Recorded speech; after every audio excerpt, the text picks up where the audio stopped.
Kekerasan terhadap perempuan memang kerap terjadi terutama dalam rumah tangga. Meski tanpa persoalan, terkadang kalau tipikal laki-lakinya udah kasar, ya nggak menutup kemungkinan tangan bisa melayang ke bagian anggota tubuh perempuan. Sempat mengalami fase kritis, seorang wanita asal Prabu Muli, Sumatera Selatan menjadi korban penganiayaan yang dilakukan suaminya sendiri. Perlakuan kasar sang suami terjadi saat setelah menunaikan sahur dan sholat subuh bersama. Korban mengaku tidak memiliki permasalahan sebelum dianiaya. Puspa Dewi sempat kritis dianiaya Firmansyah yang tak lain suami korban di Prabu Muli, Sumatera Selatan pada Rabu 21 April 2021. Perbuatan kejam pelaku terhadap istrinya ternyata bukan kali pertama. Sejak baru menikah, Puspa ternyata sudah mendapat perlakuan kasar suaminya.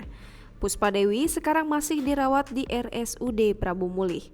Berbincang pada Jumat 23 April 2021, Puspa mengakui sang suami terkadang berperilaku sangat sayang, lalu tiba-tiba berubah menjadi pemarah, dan itu terjadi berulang-ulang.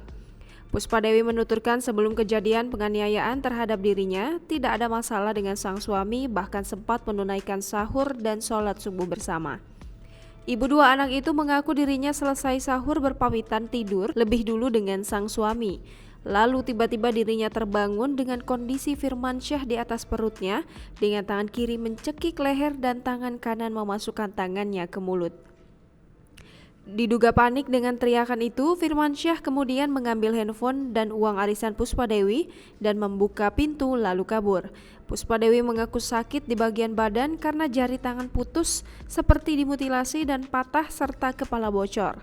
Puspa Dewi berharap petugas kepolisian bekerja dan menangkap sang suami sehingga bisa mempertanggungjawabkan perbuatan yang telah menganiaya dirinya.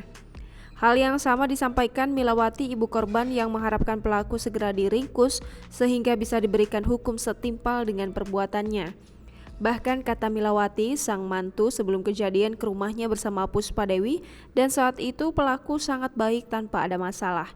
Kapolres Prabu Muli AKBP Siswandi SHSIK melalui Kasat Reskrim AKP Abdul Rahman mengungkapkan pihaknya masih memburu pelaku.